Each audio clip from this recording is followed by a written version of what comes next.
I just graduated from Berkeley's MBA program and I documented the whole journey on this channel. But before I move on to what's next, I want to pay forward everything I learned about getting in, especially for people who are from creative or non-traditional backgrounds who think that MBAs aren't for you, because I thought the same thing too. So here's the deal. I applied to business school as someone working in animation and motion graphics. At the time, I was head of production at a creative studio, working with brands, entertainment companies, tech companies, agencies. Not exactly your typical business school background, yet I got into all the schools I applied to: MIT Sloan, Columbia Business School, and Berkeley Haas. I'm creating this series because I just finished all of my MBA vlogs. Everything is still incredibly fresh, and I just want to help people like me navigate this process. It can be kind of confusing. So whether you're just getting a jump start on your fall applications, or you're just thinking about whether a business school program would be right for you, this series is for you. This video is going to be one of 12, so make sure to subscribe so you stay notified of when the next video in the series comes out. Let's start with my story of why I did an MBA, because if I can do this, you can do this. Before business school, my entire world was animation, motion graphics, production. I worked my way up from unpaid intern all the way to head of production, which in my world is a pretty high senior level role. But here's the thing, I had actually been thinking about doing an MBA for about 3 or 4 years before I actually did anything about it. Yeah, 3 or 4 years. I just kept putting it off, like maybe next year, maybe when I'm more ready, maybe when I have this kind of experience. But the reality was that I was starting to hit a ceiling, and I felt like I was too young to hit that ceiling in my world. I remember thinking, is this it? I'm head of production. What's next? Do I just stay here?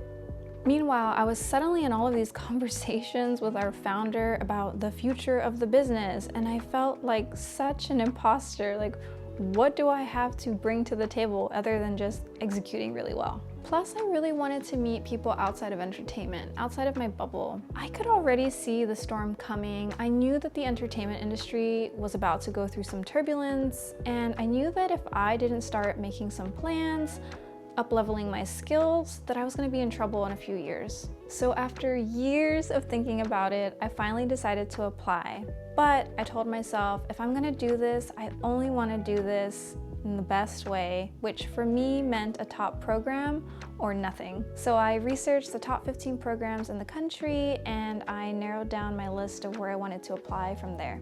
I ended up applying to 3 schools: Columbia, MIT, and Berkeley, and I got into all 3. So I knew going in that all of these programs are top tier. You really can't go wrong with an education from any of them. So I knew the difference maker for me wasn't going to be rankings or the curriculum, it was going to be the culture. Are these my people? Is this the kind of community I want to be in for the next 5 years, 10 years, 20?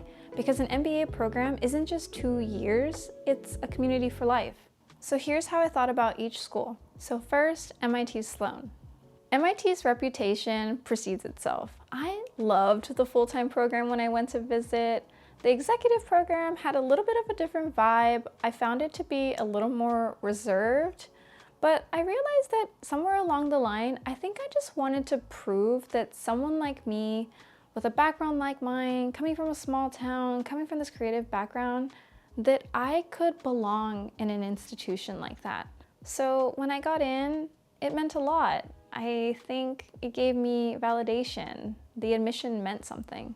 Next is Columbia Business School. Okay guys, I hate to admit this, but the fact that it's an Ivy did mean a little bit of something to me. I think it's similar to the MIT thought in the sense that I wanted to prove that this little Mexican girl could end up in a place like that.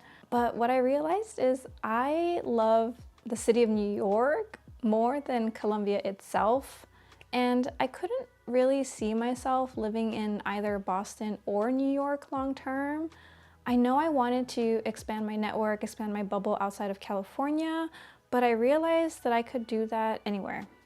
Next up, Berkeley Haas. Okay, this one hit different from the start. Every single person that I reached out to, sent a LinkedIn connect to, answered the call. They were humble and kind. They asked me questions. They wanted to help. They connected me with other Hosties. I just knew, yeah, this is the kind of community that I want in my corner. So Berkeley has these defining leadership principles, and I'm not gonna lie, I thought they were all just good marketing BS.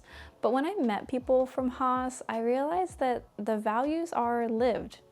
People actually embodied these principles. It wasn't just some pretty words on a website. Plus, Berkeley is basically at the epicenter of tech and entertainment, which are the two crossroads that I'm interested in, and I could see my family living in California long term. So I chose Berkeley, and I've never regretted that choice. Some key lessons. Looking back at my applications, here are 5 things that I think actually made a difference. Lesson number 1, think of your application holistically. I didn't treat my resume, essays, recommendation letters as separate checkboxes, repeating the same accomplishments. I thought about how to show my full self across the application by utilizing different sections to show different sides of me. Your resume shows what you've done, your essays show who you are and where you're going, and your recommendation letters validate both. They all need to connect and tell one larger story of you. Mine was, I'm a creative leader who cares about community, who wants to scale impact at the intersection of creativity and business. Lesson number 2, be authentic. Lean into being different. I didn't try to fake being this finance person that I thought the business school wanted. I shared my real goals, my hopes, my real struggles. I leaned into the fact that I knew I was different. Someone from animation, a Latina, a woman, a mom. Schools aren't trying to build cohorts of identical people. Your weirdness is actually your value, so own it. Lesson number 3, good storytelling matters. I work in visual storytelling, so I applied a lot of the same principles to my applications.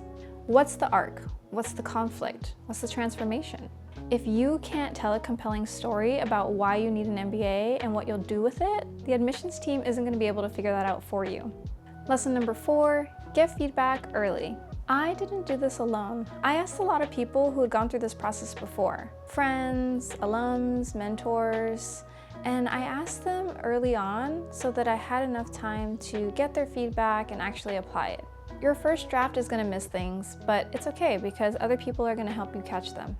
Lesson number 5, show genuine interest. I really went after it once I knew what schools I wanted to go to. I cold DM'd alums, I did coffee chats, I went to every prospective student event I could find on their website.